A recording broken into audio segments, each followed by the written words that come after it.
Hai guys, saat ini saya akan membahas materi tentang constant growth.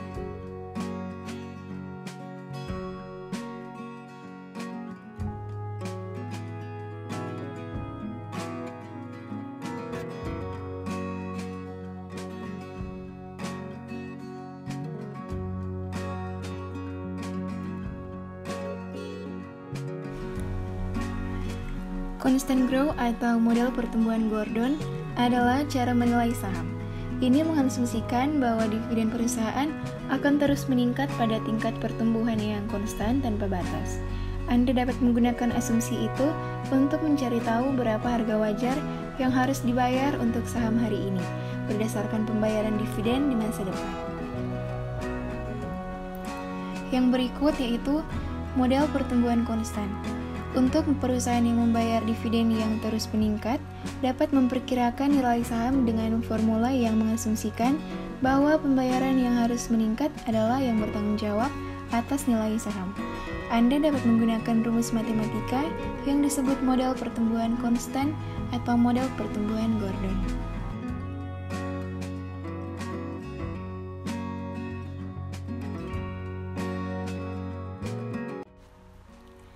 Dan yang berikut, rumus pertumbuhan konstan relatif mudah untuk memperkirakan harga yang baik untuk saham berdasarkan dividen masa depan. Ingatlah bahwa sangat tidak mungkin perusahaan manapun akan benar-benar terus membayar dividen yang terus meningkat, jadi ini hanya boleh digunakan bersama dengan cara lain untuk mengevaluasi perusahaan dan hanya untuk mempertimbangkan bisnis yang stabil. Di sini terdapat rumus pertumbuhan konstan, seperti DO sama dengan dividen per lembar sebelum tumbuh, G sama dengan tingkat pertumbuhan dividen, K sama dengan tingkat pengembalian yang disyaratkan.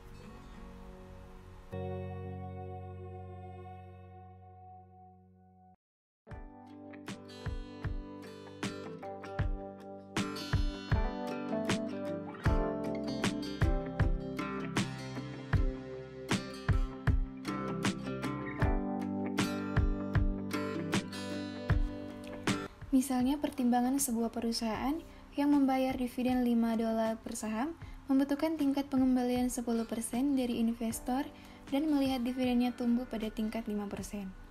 Harga wajar di bawah model adalah P sama dengan 5 per 0,10 kurang 0,05 sama dengan $100 per saham. Pada harga yang lebih tinggi, investor tidak akan mendapatkan tingkat pengembalian yang diinginkan, sehingga mereka akan menjual saham dan menurunkan harganya. Pada harga yang lebih rendah, akan menjadi tawar-menawar karena mereka akan mendapatkan tingkat yang lebih tinggi dari yang dibutuhkan, yang berarti investor lain akan menawarkan harga.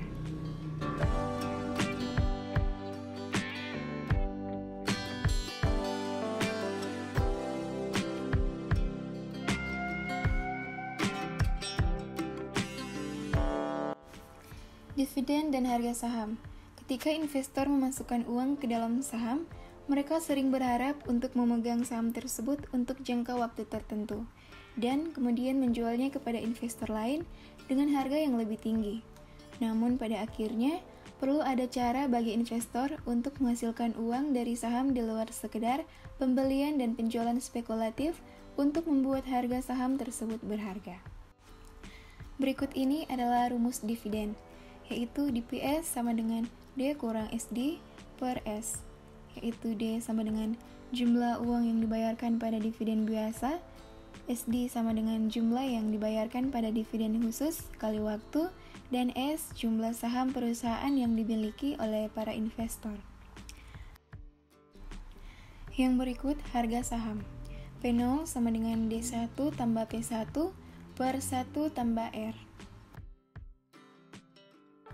Menggunakan data model pertumbuhan.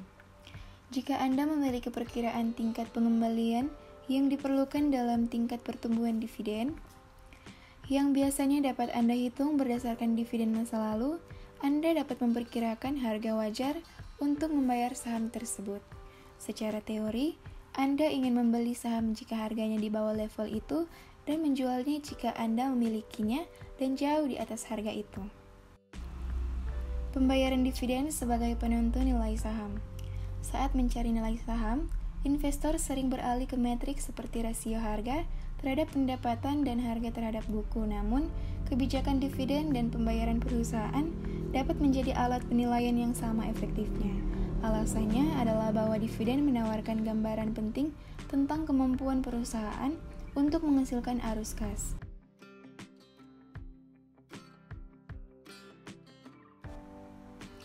Model diskon dividen. Salah satu cara investor dapat menggunakan dividen sebagai cara untuk menentukan nilai saham adalah dengan cara diskon dividen.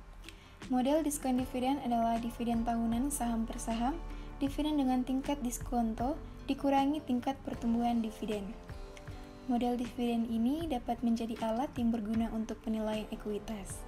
Teori keuangan menyatakan bahwa nilai saham adalah dari semua arus kas masa depan yang diharapkan untuk menghasilkan oleh perusahaan yang didiskontokan dengan tingkat penyesuaian risiko yang sesuai. Kita dapat menggunakan dividen sebagai ukuran arus kas yang dikembalikan kepada pemegang saham. Di sini kita dapat melihat rumus model diskon dividen.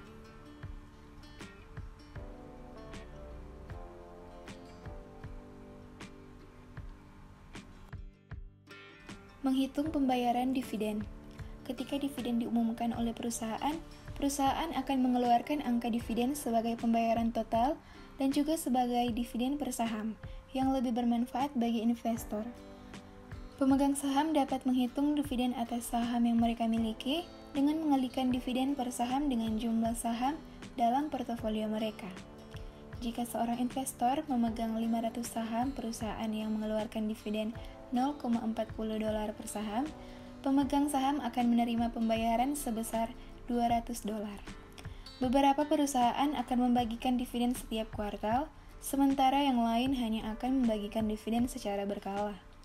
Dividen biasanya dikeluarkan oleh perusahaan dewasa yang telah mencapai pertumbuhan yang stabil.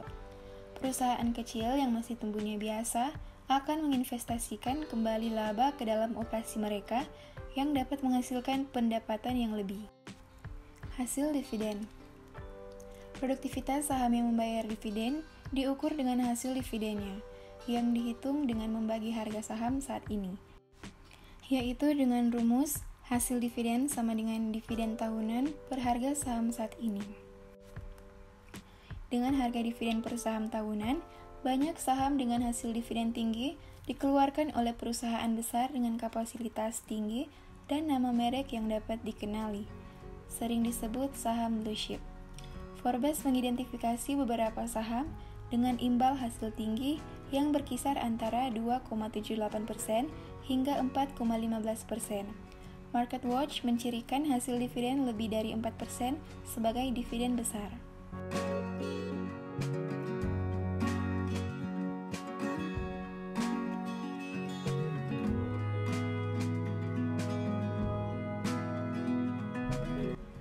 Yang berikut, rasio pembayaran dividen. Perhitungan lain yang berguna untuk dividen adalah rasio pembayaran, yang menunjukkan kepada investor berapa banyak laba bersih perusahaan yang dibagikan kembali kepada pemegang saham dalam bentuk dividen. Rasio pembayaran dihitung dengan membagi dividen per saham dengan laba per saham yang dilaporkan. Di sini terdapat 3 cara pembayaran dividen. Yang pertama yaitu membagi dividen dengan laba bersih. Cara menghitung dividen payout ratio yang pertama adalah menggunakan rumus nilai pembayaran dividen dibagi jumlah laba bersih perusahaan dalam 1 tahun.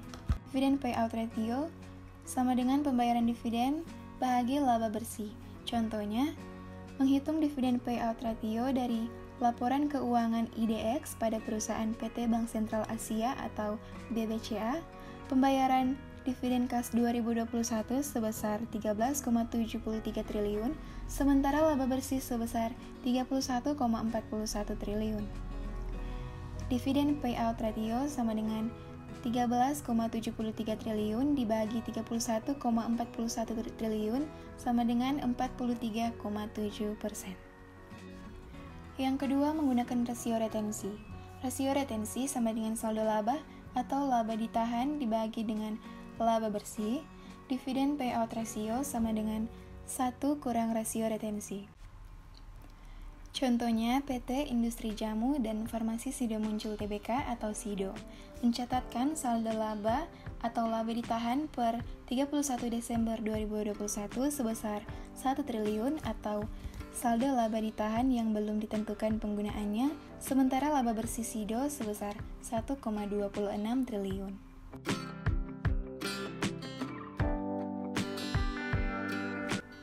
Dan yang ketiga, menggunakan dividen per share dan earning per share. DPS sama dengan jumlah dividen yang dibayarkan dibagi jumlah lembar saham. EPS sama dengan laba bersih dibagi jumlah lembar saham beredar, dan dividen payout ratio sama dengan DPS dibagi EPS. Contohnya PT Bank Rakyat Indonesia Tbk atau BBRI dalam laporan keuangan tahun 2021. Pembagian laba untuk dividen sama dengan 12,12 triliun, jumlah saham yang beredar sama dengan 151,559,001,604 lembar, laba bersih sama dengan 30,75 triliun, DPS sama dengan 12,12 triliun dibagi 151,56 miliar lembar sama dengan 79,96. EPS sama dengan 30,75 triliun dibagi 151,56 miliar lembar sama dengan 202,89. Dividen payout ratio sama dengan 79,96 dibagi 202,89 sama dengan 39%. Demikian materi Constant Grow. Terima kasih sudah menonton and see you the next video.